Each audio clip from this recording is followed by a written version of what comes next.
jiwa raga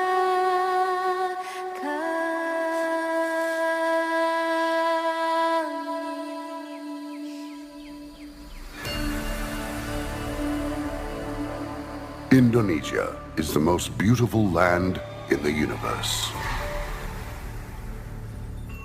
The land where we were born. The nation where we grew up.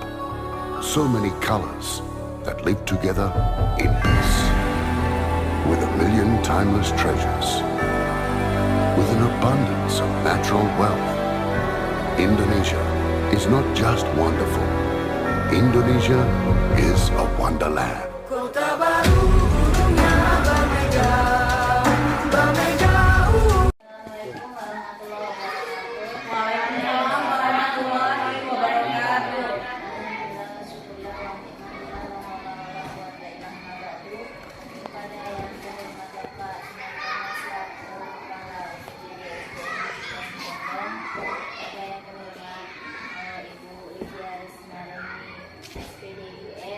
CGP Angkatan 9 dan rekan-rekan guru yang berbahagia. Syukur kepada Allah Subhanahu wa Ta'ala, pada kesempatan hubungan ini kita masih berkumpul di ruang guru ini dalam acara aksi nyata modul 1.4 diseminasi pemahaman dan pengenalan budaya positif di sekolah yang akan aku sampaikan oleh beliau Ibu Lydia Rismarini SPDGN CGP Angkatan 9. Yang kedua, salawat serta salam dan tetap kita limpahkan kepada Junjungan Nabi Muhammad Sallallahu Alaihi Wasallam senantiasa mentorehkan syafaat yang telah diberikan. Baiklah, Bapak Ibu dan Guru, acara yang pertama pada pagi hari ini yaitu pembukaan adalah kita buka bersama dengan membaca lafaz Bismillahirrahmanirrahim. Acara yang kedua yaitu sambutan dari Bapak Kepala UPTD SDN 17 Sidoarjo kepada beliau Bapak Sunartono, kami persilahkan. Assalamualaikum warahmatullahi wabarakatuh. Waalaikumsalam. Terima kasih saya ucapkan kepada pembawa acara yang telah memberikan kesempatan kepada saya bahwa di sini saya telah diamanatkan memberikan sambutan tentang CGP Angkatan 9 ya, tentang modul keberapa Bu? Modul 1.4. Modul 1.4 tentang budaya positif di sekolah. Pertama-tama,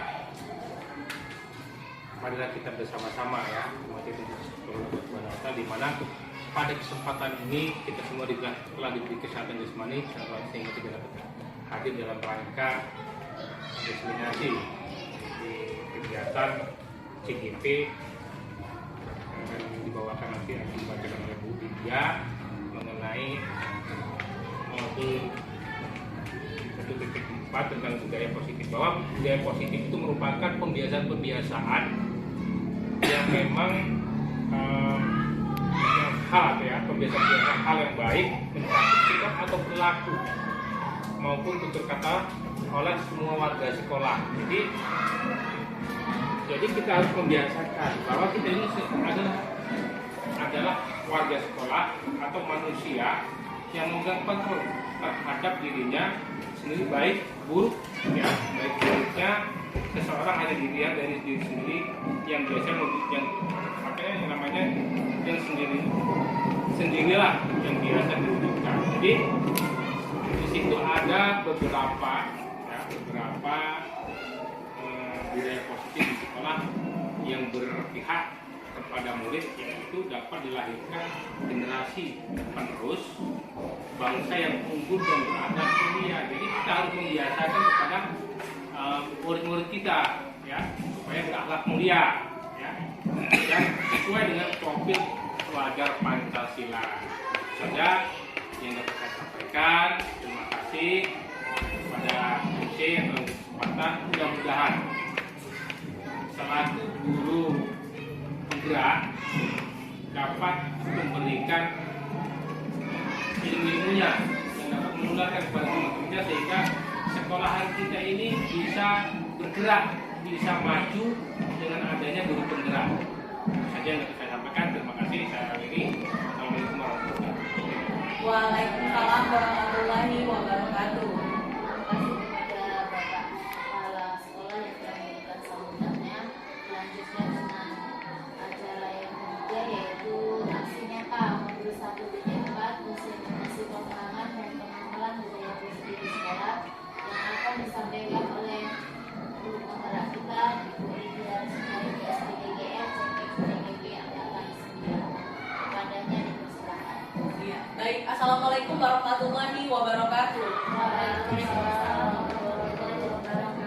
Yang saya hormati Bapak Sumartono SPD selaku Kepala Sekolah UPTD SD Negeri 17 Kedondong, dan saya hormati seluruh rekan guru UPTD SD Negeri 17 Kedondong. Terima kasih atas kesempatan dan waktunya. Di sini saya akan memaparkan aksi nyata modul 1.4 diseminasi pemahaman dan pengamalan budaya positif di sekolah. Ini adalah pemenuhan tugas saya di modul 1.4 yaitu budaya positif. Ya. Saya adalah Lydia Mariani SPDGR, merupakan calon guru penggerak angkatan 9 UPTD Kedondong Kabupaten Sawaran. Ya, di sini saya difasilitatori oleh Pak Haryanto MPD, kemudian pengajar praktik Pak Bambang Irawan MPD. Konsep budaya dan lingkungan positif di sekolah yang berpihak pada murid. Kemudian guru dapat melakukan evaluasi dan refleksi tentang praktek budaya positif dalam pendidikan untuk menciptakan murid dengan profil pelajar Pancasila. Kemudian guru juga diharapkan dapat memahami peranannya, yaitu untuk membangun budaya positif dengan menerapkan konsep disiplin positif dalam berinteraksi dengan murid di sekolah. Ya, bukan hanya saya sebagai SGB, tetapi di sini kita semua selaku warga sekolah UPTD SD Negeri 17 Kedondong diharapkan untuk bekerjasama untuk mewujudkan budaya positif. Kemudian filosofi tujuan pendidikan menurut Ki Hajar Dewantara yaitu menuntun segala kodrat yang ada pada anak-anak agar mereka mencapai keselamatan dan kebahagiaan setinggi-tingginya, baik sebagai manusia maupun sebagai anggota masyarakat. Nah, di sini kita sebagai guru bertanggung jawab. Yang pertama, menciptakan lingkungan yang positif. Yang kedua, pencabut gangguan atau pelanggaran disiplin. Yang ketiga, tercipta budaya positif. Adapun tujuan budaya positif, yang pertama, budaya positif di sekolah bisa membentuk karakter murid, guru, dan visi sekolah. Yang kedua, dapat tercipta pribadi-pribadi penuh kontrol dalam diri dan karakter yang kuat yang jadi penggerak sebagai guru dan segenap tatanan komponen sekolah untuk memajukan pendidikan di Indonesia. Nah, di sini ada pertanyaan pemantik. Apakah Bapak Ibu setuju dengan pernyataan ini? Yang pertama, disiplin berkaitan dengan tata tertib. Setuju nggak kira-kira, Bapak Ibu? Oke, setuju ya. Yang kedua, hukuman dapat mendisiplinkan anak. Setuju nggak? Oke, tidak ya. Yang ketiga, pemberian hukuman dengan hal positif seperti membaca atau memberikan halaman atau membersihkan halaman sekolah dapat meningkatkan disiplin anak. Ya. Kemudian selanjutnya memberi penghargaan dapat meningkatkan motivasi belajar anak. Nah, adapun konsep utama budaya positif ini ada beberapa konsep. Yang pertama, perubahan paradigma belajar. Yang kedua, menghasilkan budaya disiplin positif. Ketiga, kebutuhan dasar manusia. Keempat, motivasi perilaku manusia. Kelima, posisi kontrol restitusi. Keenam, keyakinan kelas. Ketiga, segitiga restitusi.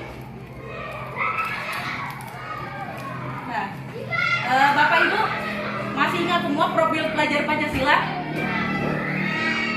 Ya, ini adalah profil pelajar Pancasila. Pelajar sepanjang hayat yang memiliki kompetensi global dan berperilaku sesuai dengan nilai-nilai Pancasila. Yang pertama ada apa saja? Yang pertama, beriman. Oke. Ya, yang pertama beriman, bertakwa kepada Tuhan Yang Maha Esa dan berakhlak mulia. Yang kedua ada apa lagi? Ada kreatif.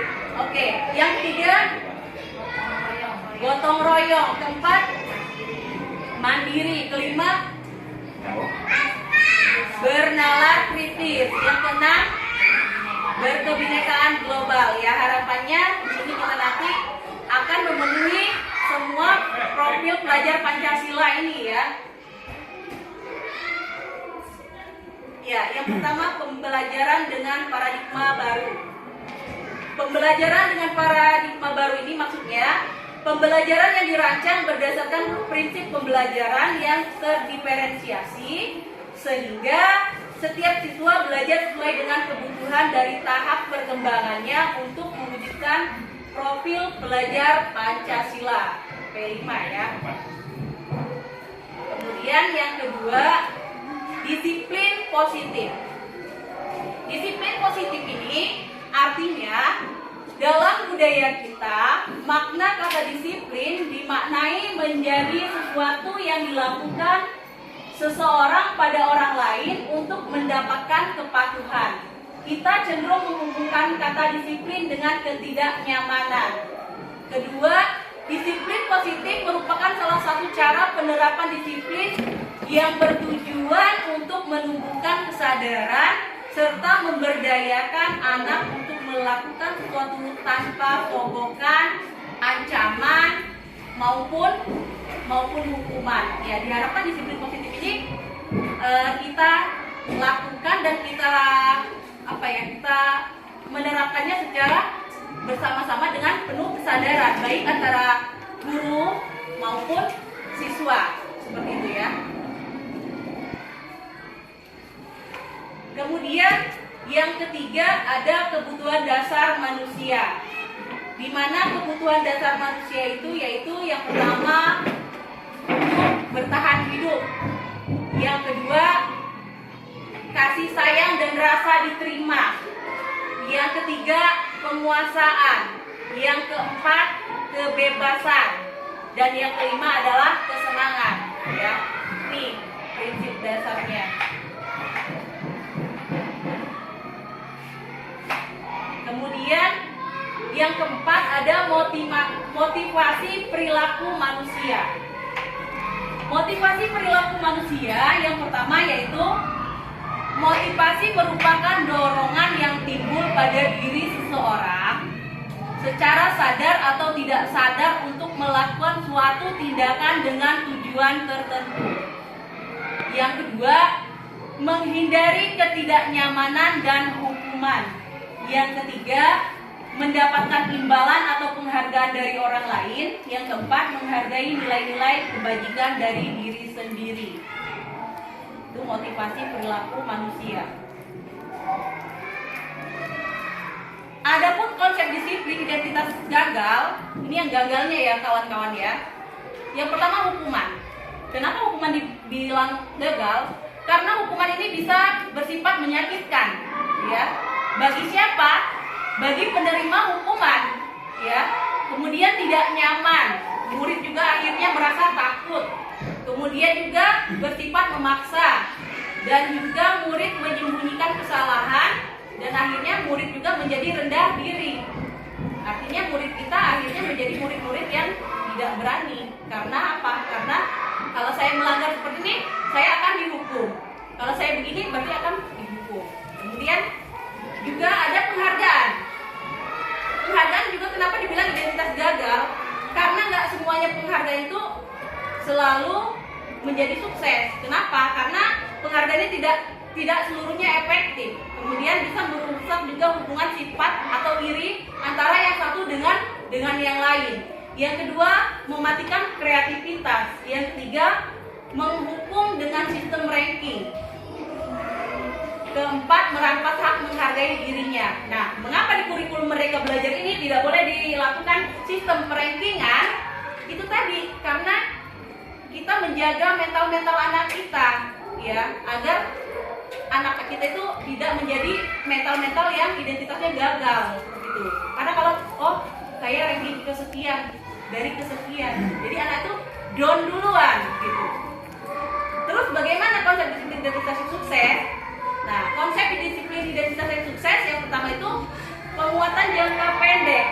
Perlu monitoring berkelanjutan, kemudian kita menstimulus anak atau merespon, kemudian kita juga murid menghormati peraturan. Peraturan itu tentunya kita sepakati bersama, yaitu dalam bentuk keyakinan kelas yang pastinya kita sudah buat bersama anak-anak ya. Itu biasanya program kita di awal tahun.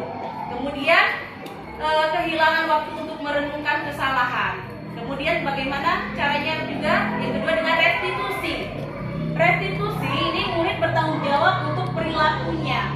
Fokus pada pemecahan masalah jangka panjang, kemudian murid menghormati dirinya dan orang lain. Kemudian teori kontrol. Dirinya ini memegang kontrol. Yang memegang kontrol adalah siapa? Murid, ya. Sehingga kedepannya tidak lagi melakukan kesalahan. Kemudian murid juga bersemangat memperbaiki kesalahan. Artinya kita di sini tidak menghukum, tetapi kita mencari solusi bersama-sama seperti itu. Jika contoh seperti ini, ada murid kita terlambat, kita tanya, mengapa kamu terlambat? Nanti dia mempunyai alasan. Seperti ini, saya terlambat mungkin karena kesiangan. Nah, kamu kesiangan kenapa? Pasti ada alasan dia. Mungkin karena tidurnya terlalu malam. Kenapa tidur terlalu malam? Karena kebanyakan main HP, main game, sehingga lupa akan waktunya. Nah, kita tidak boleh menjudge. Oke, ibu juga pernah seperti kamu, bapak seperti kamu pernah melakukan hal yang sama, tapi kita cari solusi itu. Bagaimana caranya agar dia berubah? Nah, kemudian dia dengan sadar sendiri dia berubah dengan cara ya dia mengakui kesalahan dia, kemudian dia berusaha untuk merubah dirinya agar tidak tidur telat lagi, ya, tidak tidur telat lagi. Kemudian dia juga kepada orang tuanya atau kakaknya dia juga untuk membangunkan bagaimana caranya dia biar bangunnya tidak kesiangan lagi seperti itu, ya. Di dalam konsep disiplin identitas sukses. Selanjutnya, ya, yang kelima, konsep disiplin pendekatan restitusi. Ya. Pertama, pengertian restitusi. Apa sih restitusi itu? Mungkin kawan-kawan sering dengar ya. Restitusi itu apa? Iya, jawab aja gak apa-apa. Kita belajar bareng-bareng.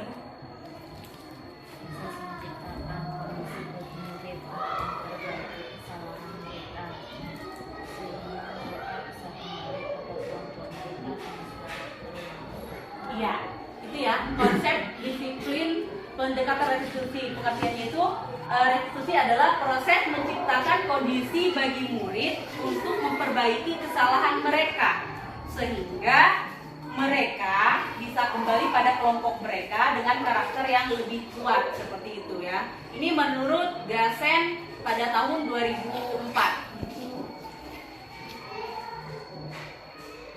Kemudian apa saja ciri-ciri restitusi? Nah, ini ada beberapa ciri-ciri restitusi. Yang pertama, ada belajar dari kesalahan, bukan menebus kesalahan. Yang kedua, memperbaiki hubungan. Yang ketiga, kita tawaran bukan paksaan. Kemudian yang keempat, menuntun untuk melihat ke dalam diri. Yang kelima, mencari kebutuhan dasar yang mendasari tindakan. Kemudian yang keenam, fokus pada karakter bukan tindakan. Dan selanjutnya, menguatkan dan fokus pada solusi. Setiap permasalahan artinya harus ada solusinya, seperti itu. Nah, ini contoh penerapan 5 posisi kontrol. Ada pertama nih, kasus siswa tidak memakai atribut lengkap. Sama halnya yang sering kita lakukan pada tiap upacara hari Senin, ya. Kita selalu memanggil siswa kita yang tidak memakai atribut lengkap.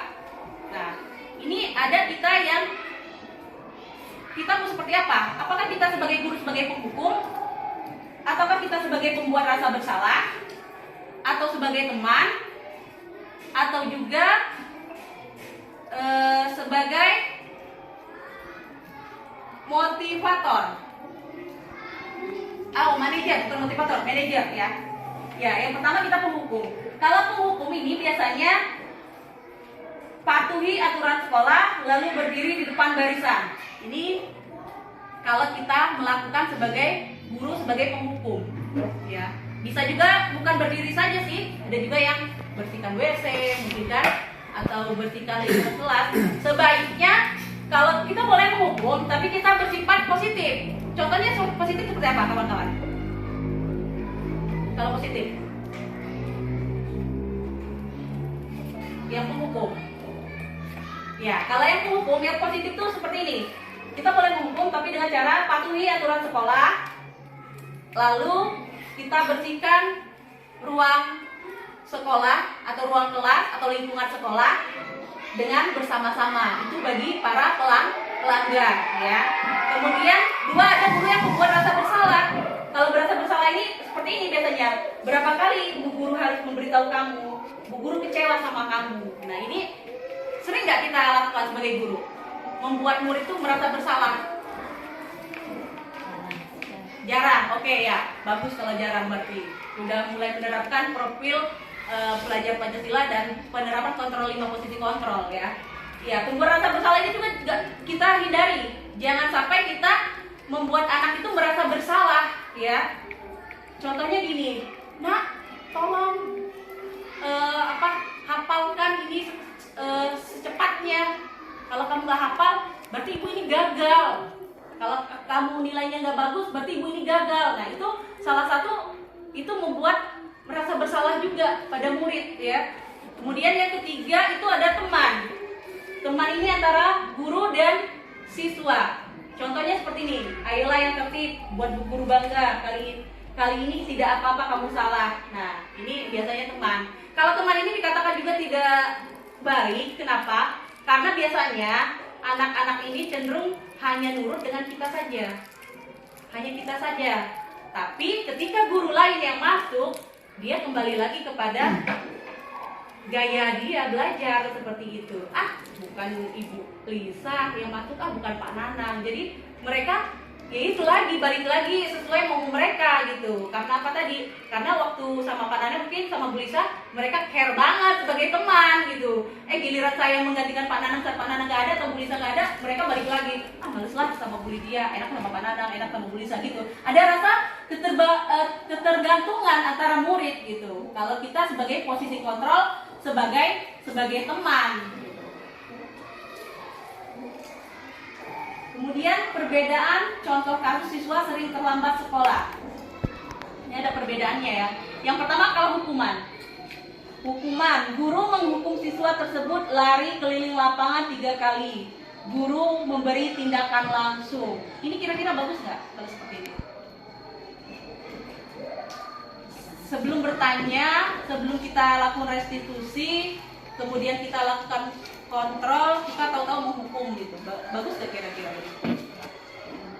Enggak ya? Iya, tentunya tidak ya.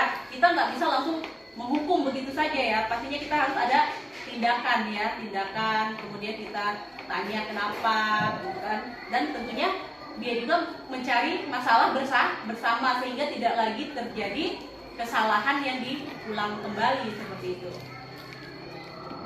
Kemudian ada konsekuensi. Kalau konsekuensi ini, guru memberikan konsekuensi untuk membuat tugas sesuai mata pelajaran di jam siswa itu terlambat 3 kali lipat. Nah, guru tegas dan siswa menghormati peraturan. Ya, ini kalau konsekuensi. Jadi begini, dia sudah telat, akhirnya dia juga tidak mengikuti jam pelajaran yang pertama sebagaimana layaknya dia punya pelajaran matematika, tapi karena dia mengerjakan hukuman, dia tidak mengikuti pelajaran matematika. Akhirnya dia terlambat dengan pelajaran dia tersebut. Nah, kemudian kalau restitusi. Kalau restitusi ini, guru menanyakan kegiatan kelas atau dirinya dan membantu siswa menyelesaikan masalahnya. Kemudian guru terbuka dan siswa menghormati dirinya dan orang lain. Nah, diharapkan kita itu seperti yang restitusi. Guru ini menanyakan kegiatan kelas, apakah dirinya itu kalau telat itu sudah sesuai dengan peraturan kelas atau kesepakatan kelas yang sudah dibuat bersama-sama. Kemudian juga guru juga mencari masalahnya, ya. Kemudian siswa juga diharapkan lebih terbuka dan menghormati baik dirinya maupun orang lain seperti itu. Tapi kita lakukan restitusi ini bukan di jam pelajaran ya.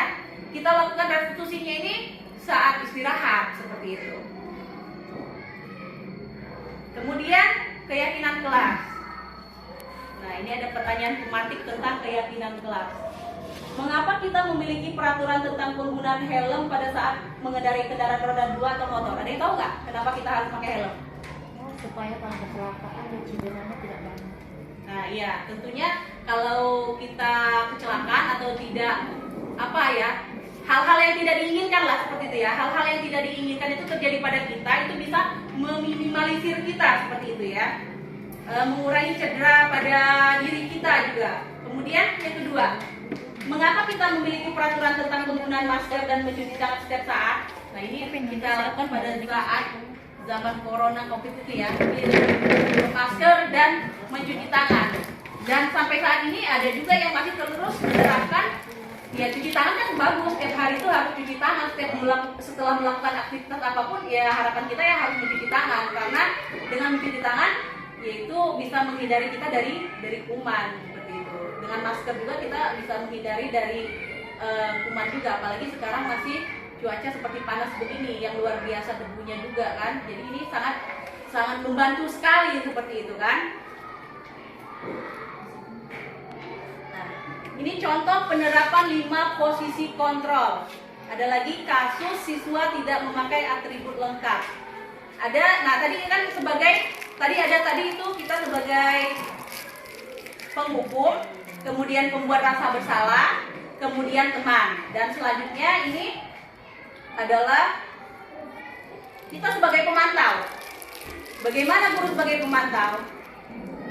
Nah kalau kita sebagai pemantau ini biasanya begini, kamu sudah melanggar, apa peraturan dan konsekuensinya? Nah itu biasanya kalau kita sebagai guru pemantau.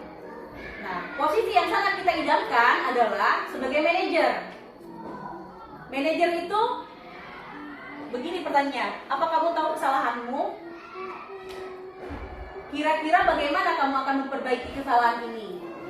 Dilakukan secara konsistensi dan kompak seluruh warga sekolah. Nah, bukan hanya satu yang pelanggar saja, tapi harapannya semua warga sekolah, baik guru dan murid pun melakukan konsistensi secara kompak dan seluruh ya gitu.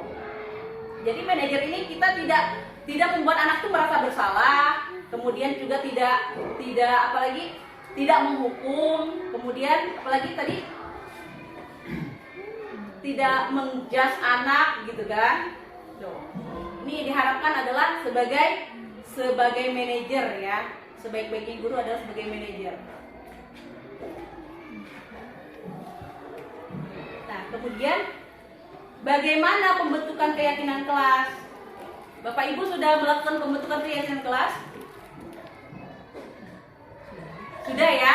Ya, sudah semua. Biasanya keyakinan kelas ini kita buat bersama-sama dengan murid di awal tahun pembelajaran ya. Ini kita cari dulu mereka ini pengennya seperti apa. Masukan-masukan dari anak-anak itu kita tampung. Kemudian nanti baru kita seleksi gitu, mana nih yang bakal masuk dari keyakinan kelas kita seperti itu ya. Yang pertama ini lebih abstrak dari peraturan kalau keyakinan kelas ini ya. Yang kedua ini berupa pernyataan universal. Ketiga dibuat dalam bentuk positif.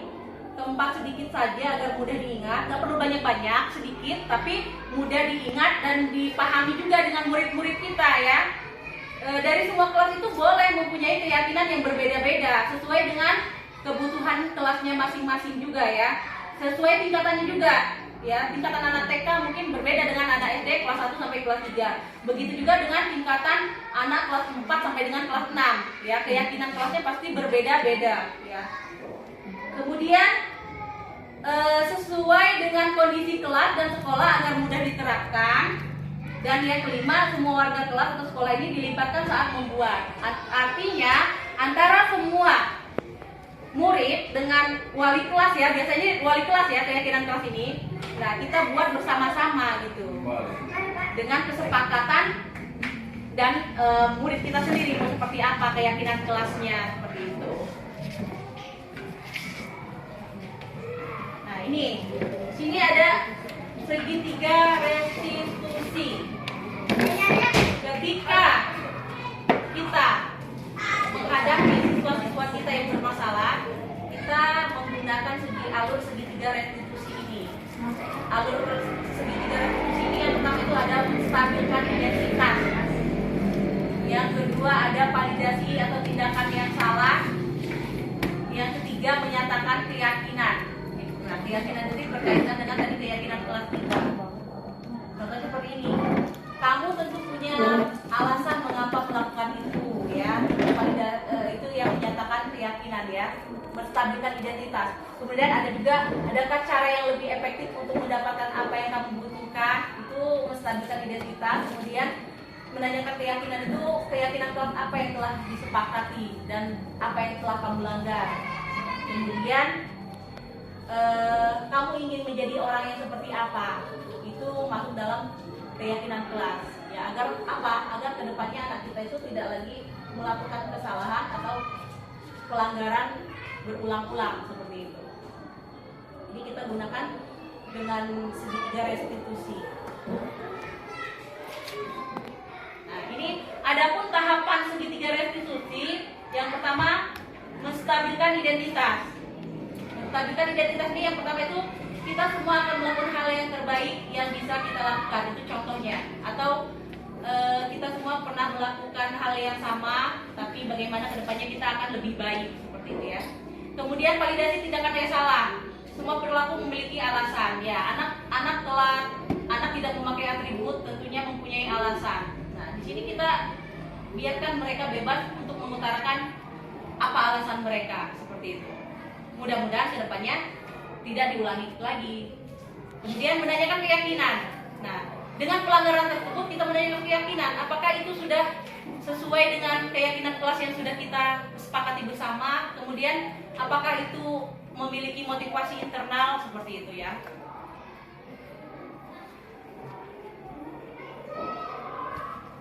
Ya. Dari segitiga restitusi ini kira-kira ada yang bertanya enggak? Budaya positif kita. Atau mau seperti apa gitu? Tanya jawab ya Bu ya? Boleh tanya jawab nggak apa-apa Pak. Kita di sini kan sharing bersama juga, ya. Ini kan, ya. Oke. Bukan berarti saya saja yang menjawab ya, tapi dari teman-teman juga kan, dari kita untuk kita. Diskusi Pak, lah. boleh itu tanya jawab langsung ke Pak Nana Pak. Ini apa? Enggak dari MC enggak langsung aja ya? Enggak ada moderator ya, langsung aja nggak apa-apa ya? Iya nggak apa-apa. Saya sebagai moderator sekaligus nggak apa-apa di sini. Ini di syuting ya? Iya, 1 jam. Nama aja Pak. Masuk Google nanti. Ya, jadi Google YouTube. tadi perbedaan hukuman, konsekuensi dan apa satu lagi itu Nah, yang tadi itu tuh. Oh, yang apa? Yang gagal tadi. Nah, konsep disiplin identitas gagal tuh ya. Sama konsep disiplin identitas sukses tuh. Nah, kan kita ini kan selama ini kan ini ya taunya sanksi atau hukuman sama penghargaan, ya kan? Rewards ya, penghargaan atau rewards. Ini ada kata baru konsekuensi dan restitusi ya. Nah, jadi hukuman ini kan sebenarnya bermacam-macam. Tadi juga sudah dijelaskan, ada hukuman yang positif, ada hukuman yang negatif ya. Hukuman yang positif itu apa? Contohnya kalau saya misalnya kelas 6, kalau ngadain PR tuh ngambil sampah ya 50 gitu ya. Nah, kan hukuman itu kan ada yang positif, ada negatif. Iya. Pertanyaannya ini nanti kalau hukuman positif itu apa yang termasuk konsep disiplin identitas gagal? Apa ya termasuk itu? Itu pertanyaan ya. Kan itu kalau yang itu kan dijas bener kalau hukuman itu adalah konsep disiplin identitas gagal gitu ya. Iya. Nah, kalau hukuman positif itu apakah itu termasuk identitas gagal juga? Terus berikutnya reward ya kan? Reward di sini kan tidak efektif, merusak hubungan ya kan, mematikan kreativitas, menghukum dengan sistem ranking ya kan. Ini kan contoh seperti itu ya, mungkin ya menerapkan bahwa ranking itu tidak dicantumkan. Kenapa? Karena di situ nanti takutnya mereka yang nggak ranking, yang ranking terakhir itu minder di situ ya. Mereka seolah terkucilkan. Wah, saya ini nggak ini ya, nggak pinter ya gitu kan ya. Nah, tapi di sisi lain juga kita melihat sekolah-sekolah seperti ini ya, yang favorit juga menerapkan peringkat gitu ya. Karena kan itu salah satu reward itu adalah untuk persaingan yang positif gitu kan ya. Karena kan anak itu kurang semangat kalau mereka tidak ada suatu persaingan ya kan. Apalagi menurut penelitian itu kan IQ anak yang cerdas itu mereka adalah senang bersaing gitu kan. Tapi kalau tidak ada persaingan, bagaimana menciptakan suatu hal yang positif gitu kan. Karena kalau menurut saya sih reward itu sangat penting sekali. Reward penghargaan itu diberikan untuk memotivasi ya kan, memotivasi entah siswa, guru pun kalau dikasih reward saya rasa misalnya Bu Desi dikasih reward karena jadi guru terbaik di SD 17 misalnya, pasti senang juga ya, nggak nolak juga, itu untuk motivasi. Nah, itu yang kedua. Ketiga, bagaimana tuh menerapkan restitusi atau konsekuensi itu dengan siswa yang misalnya seperti ngomong nih ya, Nopaldo, terus habis itu Nur Hadi, itu apakah bisa diterapkan dengan cara restitusi atau konsekuensi? Mungkin 3 itu dulu aja lah, sebenarnya banyak tuh tadi itu. Tapi bau ini sharing ya, kita saling menjawab, bukan cuma Bu Lydia gitu kan, semuanya juga menjawab. Ini kan untuk kebaikan bersama ya Bu Lydia. Iya, Intinya bagus sih itu, materi-materi itu bagus. Saya juga baru dapat ilmu ini gitu kan. Itu hal yang bagus, yang positif ditularkan ke kita. Apalagi keyakinan kelak juga, nanti ada keyakinan kelak juga gitu ya. Kita harus yakin, optimis kalau kita ini bisa maju gitu kan. Mulai dari, kalau kita di sekolah kan mulai dari kelas kita lah ya, kita harus yakin kalau kelas kita bisa maju. Anak-anak kita ini bisa kelak bisa bersaing untuk masuk di perguruan tinggi, itu endingnya nanti juga itu. Karena selama ini kita, siswa kita, alumni kita yang saya pegang itu waktu itu Pak pikir ya, kita mentok masih di Unila ya Pak ya, Unila atau nama Tika ya, Mustika, terus UNES ya, UNES 1 ya kan. Kita UIN ya ada. Nah, tapi kita kan pengen menciptakan, kalau saya dulu di Lampung Tengah itu alhamdulillah anak-anaknya sudah banyak yang ini gitu. Kita pengen ya kan mereka bisa bersaing kita pengen ngedengar anak SD 17 itu keterima di UI gitu ya, Universitas Indonesia atau UGM, Universitas Gajah Mada. Itu yang harus kita ini Bapak Ibu ya. Dari sekarang itu kita ini jangan puas dengan apa yang kita ajarkan ini. Kita harus menggali materi terus. Kita harus menciptakan anak kita ini kelak itu, kita tuh berpikirnya panjang, bukan berpikir yang penting lulus gitu kan. Nah, mungkin itu aja. Wassalamualaikum warahmatullahi wabarakatuh. Ingin menanggapi lebih dulu kenapa hukuman atau penghargaan itu di sini disiplin identitas gagal. Ya, saya persilakan. Sebelum kita sama-sama belajar dan ya berbagi ilmu yang saya dapatkan di guru penggerak ini. Dan mudah-mudahan kedepannya kawan-kawan semua ini termotivasi untuk menjadi guru penggerak. Jika perlu SD 17 ini menjadi sekolah penggerak, bukan hanya guru penggeraknya saja, tapi sekolah penggerak ya, dimana ilmunya itu sangat luar biasa. Bahkan saya pun sama dengan Pak Nanang. Saat itu saya nggak tahu restitusi itu apa. Setelah saya belajar ini, oh iya ada restitusi, ada segitiga ini, bukan segitiga pengaman ya, segitiga yang lain gitu kan. Nah ini, mungkin kawan-kawan ada yang mau menanggapi terlebih dahulu apa yang disampaikan Pak Nanang, kenapa hukuman itu tidak boleh, seperti apa gitu ya Pak ya, yang baik ya, seperti yang apa? saya kan hukuman positif itu yang saya jelasin apakah termasuk disiplin identitas gagal. Karena di situ kan dijelas bahwa hukuman itu kan termasuk disiplin identitas gagal. Tapi hukuman kan ada yang hukuman yang positif tadi itu kan, apakah itu juga masuk ini gitu kan? Ya. Kenapa dibilang hukuman itu identitas gagal? Karena kita ketahui kebanyakan hukuman itu kita lakukan sepihak. Sepihak itu artinya dari guru. Dari guru tanpa ada terlebih dahulu ada ada ini dengan siswa ada kesepakatan terlebih dahulu dari siswa. Atau guru tuh coba kamu skor jam, kan biasanya kayak gitu dulu, banyak skor jam, itu nggak boleh, apalagi menyakitkan fisik. Tapi kalau hukuman itu seperti Pak Nanang tadi ambil daun 50, itu boleh. Tapi itu bukan hukuman bahasanya gitu. Dia masuk ke dalam restitusi gitu. Boleh kalau silakan ambil sampah yang ada di sekitar kelas kita atau lingkungan sekolah kita, itu boleh. Tapi bahasanya itu bukan hukuman Pak. Gitu. Apa itu namanya? Ya itu dia masuk ke restitusi gitu dia. Oh, restitusi itu. Ya dia bukan menghukum dia, gitu kan? Ya, Kemudian simbiosis mutualisme lah. iya, Kalau hukumannya kan biasanya lebih memaksa murid gitu kan, apa hukuman itu dengan fisik atau apa gitu.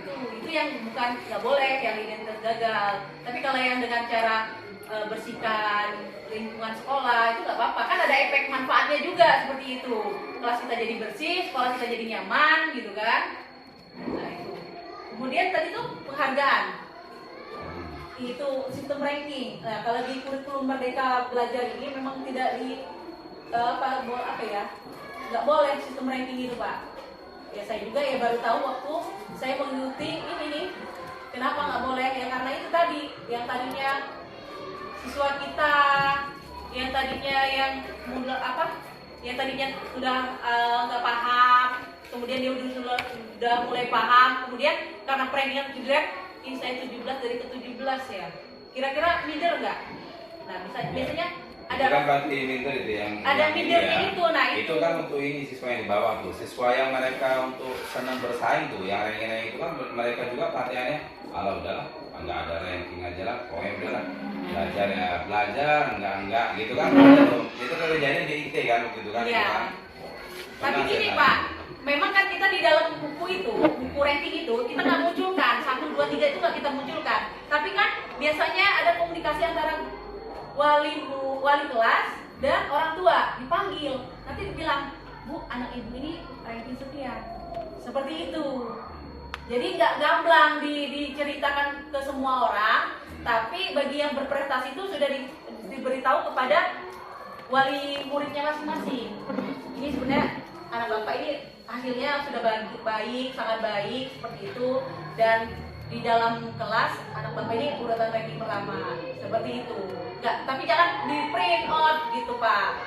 Itu tadi itu bukannya apa ya, untuk menghindari anak-anak tadi yang itu motivasinya kurang, tapi bagi yang motivasinya yang luar biasa itu tadi dengan cara didiskusikan dengan orang tuanya aja langsung one by one gitu. Makanya harapan kenapa waktu kayak kelas 1 kemarin, kenapa orang tuanya saya suruh datang langsung ke sekolah, saya bilang gini, Pak, ini anak bapak urutan sekian. Nah kemarin saya masih tetap munculin itu ranking, tapi 1 sampai 4, 5 sampai terakhir nggak saya munculkan. Itu saya menjaga agar anak-anak itu tidak minder gitu kan, tidak minder. Yang 1 sampai 4 masih saya munculkan gitu. Mungkin untuk yang seterusnya itu jangan gitu, kasihan loh gitu Pak, agar kedepannya mereka juga yang mampu bersaing dengan yang lain seperti itu. Ya mau dari yang lain, mungkin ada yang masukan dari yang lain, mungkin Pak Fikri yang masih ini apa ya, fresh banget ya, lagi kuliah kan, mungkin dapat juga masukan dari dosennya seperti apa tuh Pak?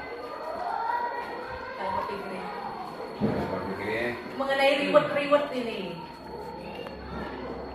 Nggak boleh kasih reward ya Pak Fikri ya? Ya nggak apa-apa, kita belajar bareng-bareng ya kan, di sini kan saya dapat ilmunya seperti ini gitu kan.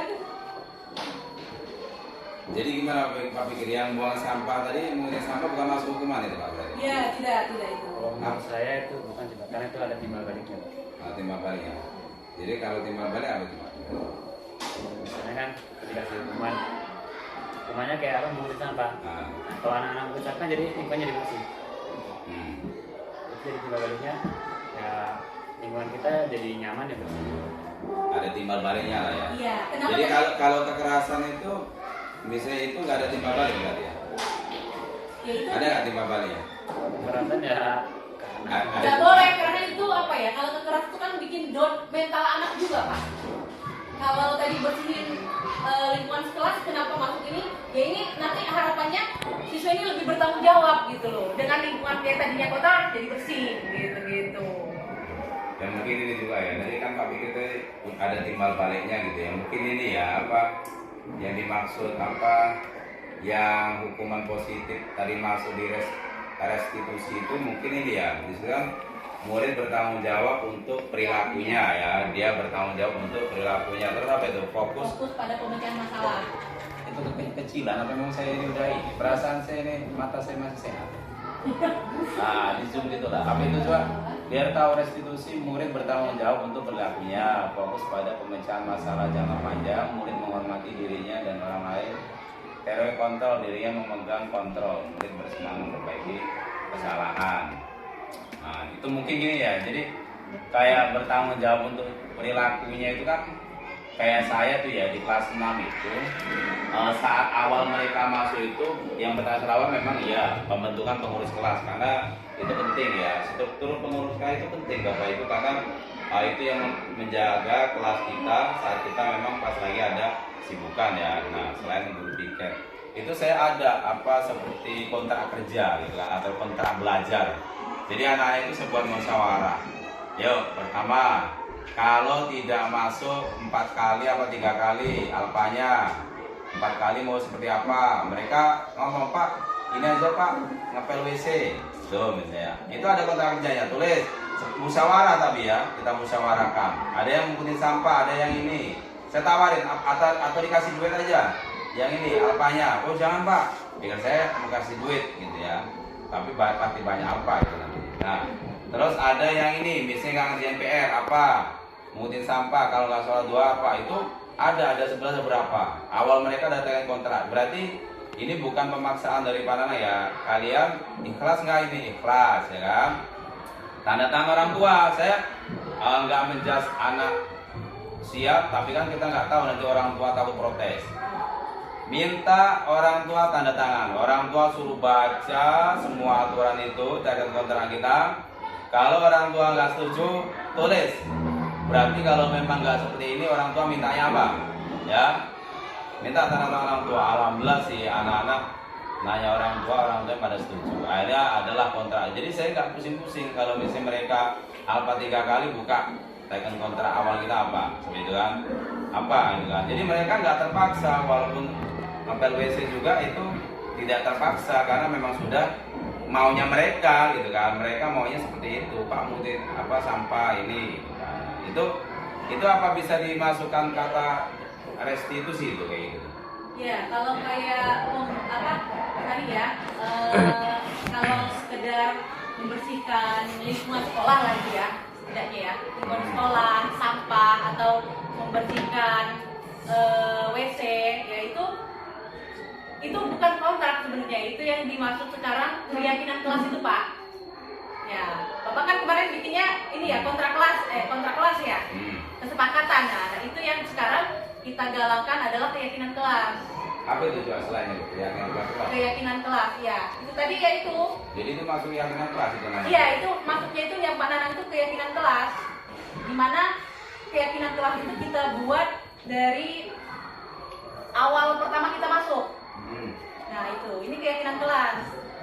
Nah saya juga dulunya itu kalau kemarin tuh saya buatnya bukan keyakinan kelas, apa sih ya, saya kemarin tuh di kelas itu, tapi setelah saya belajar ini ternyata ini maksudnya keyakinan kelas Pak, gitu. Bapak kan kemarin bilang kontrak ya, nah kontrak tuh sekarang dijadi keyakinan kelas, dimana kalau keyakinan kelas ini kita bersama-sama itu bertanggung jawab dengan apa yang sudah kita sepakati bersama seperti itu. Ya boleh-boleh aja, selagi itu tidak menghukum fisik itu nggak apa-apa gitu. Itu kan tidak masuk hukuman fisik kan? Iya. Saya gebukin. Iya, nggak apa-apa itu. Itu maksudnya. Ya itu berarti masuk keyakinan kelas Pak. Boleh-boleh aja dan sah-sah aja itu. Ini yang kita gaungkan sekarang itu adalah keyakinan kelas. Dimana jadi semua kelas ya, itu ya, punya keyakinan. Kan ada ya, kalau orang-orang zaman dulu itu mereka gila. Kita kan ada ya beberapa sekolah yang mereka yang tidak menerapkan hukuman ya. Akhirnya anak-anaknya itu kelihatan gitu ya, Pak Fikri ya. Kan ada Suha juga yang latih, misalnya latih di sekolah sini dengan sekolah sana beda loh, ada yang Suha juga gitu ya. Nah itu kan gini, apakah kan ada yang ngomong gitu ya, kan beda loh zaman dulu itu anak-anak nurut gitu ya, karena mereka digebuk gitu ya, nah sekarang mah lihat nih anak-anak sekarang gitu kan, kebanyakan ya karena telah kurang kecerdasan gitu kan. Kalau saya nggak saya praktekin gebuk anak gitu kan. Itu gimana ya menyikapi kayak gitu coba, dengan ini kan ada ini ya dengan hubungan ini ya gitu. Iya. Nah makanya harus sepakati tadi itu Pak, ada keyakinan kelas. Di keyakinan kelas ini kita buat bersama itu dari murid tadi itu, dia pengennya seperti apa, kemudian ketika dia melanggar dia seperti apa. Tadi apalagi udah ditandatangani orang tua, berarti kita sangat kuat kan? Ketika anak itu melanggar, berarti kita menghindari konsekuensi sekarang ini yang namanya hampa. Kan kita ini kan sekarang ini kan mau mukul, nanti kita kena HAM. Mau kita jewer, nanti kita kena HAM. Nah, tahu sendiri, gara-gara hal sepele sekarang ini kan banyak sekali guru-guru yang cedera, bahkan matanya sampai hancur gara-gara ulah orang tua gitu kan. Nah, itu yang kita hindari gitu. Makanya tidak boleh lagi yang namanya hukuman secara fisik gitu. Tapi kalau seperti kayak tadi buang sampah atau mengumpul sampah itu masih nggak masalah, selagi itu sudah kita buat keyakinan kelas bersama-sama. Karena keyakinan kelas ini berarti kita bikin itu dengan kesadaran dan kemauan kita sendiri gitu. Konsekuensinya itu juga ya kita jalani ya bersama-sama seperti itu keyakinan kelas ini. Berarti ini ya Bu ya, guru-guru ini wali kelas bikin keyakinan kelas. Nah iya, ini tujuannya gurunya ini kita harus bikin semua wali kelasnya harus ada keyakinan kelas. Keyakinan kelas ini kita buat dulu kayak kemarin kita bisa kayak kemarin saya ada Pak Bambang kemarin kita pakai apa? Not stick note itu. Nah kita bisa dulu kita nih kasih stick note loh anak-anak nih. Kira-kira mereka pengennya seperti apa, harapannya seperti apa. Nah nanti kita cari kata kesepakatan bersama seperti itu. Nah kata kesepakatan bersama itu kita wujudkan dalam keyakinan kelas, di mana keyakinan kelas itu nantinya bukan hanya guru yang mau, ya tapi dengan kesadaran murid itu juga yang menjalankannya seperti itu Pak. Makanya diharapkan ini di sini semuanya baik kelas 1 sampai kelas 6 kita udah buat semua keyakinan kelas gitu. Jadi biasanya ini judulnya diganti keyakinan Iya. kelas gitu, bukan kontra namanya. Nah, iya harus keyakinan. Kalau yakin ini kan berarti dari hati nurani kita menjalankannya gitu. Bubur ya. Harus yakin deh. Iya harus diyakini. Guru mata pelajaran bikin keyakinan apa ini?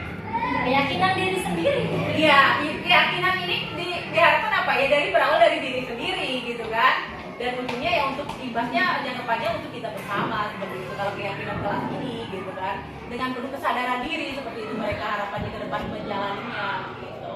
Udah harus yakin. Besok deh. buat bubur. Gurunya aja nggak yakin gimana muridnya Besok yakin. besok buat bubur. Hah? Buat bubur merah putih kan ganti nama. Oh, iya. Karena kontra dengan keyakinan itu. Iya harus diganti keyakinan Pak, jangan lagi kontrak ya. Karena kita bersama-sama meyakininya dan kita jalani bersama-sama seperti itu. Keimanan lah ya. Iya, Yakin kan iman. yakin. Nah ya itu seperti kita iman. Yang betul yakin. Percaya atau yakin. Udah. Itu yang lain belum tanya, disuruh tanya dulu. Ngapain duduk. Berapa foto ini? Demikian diseminasi pemaparan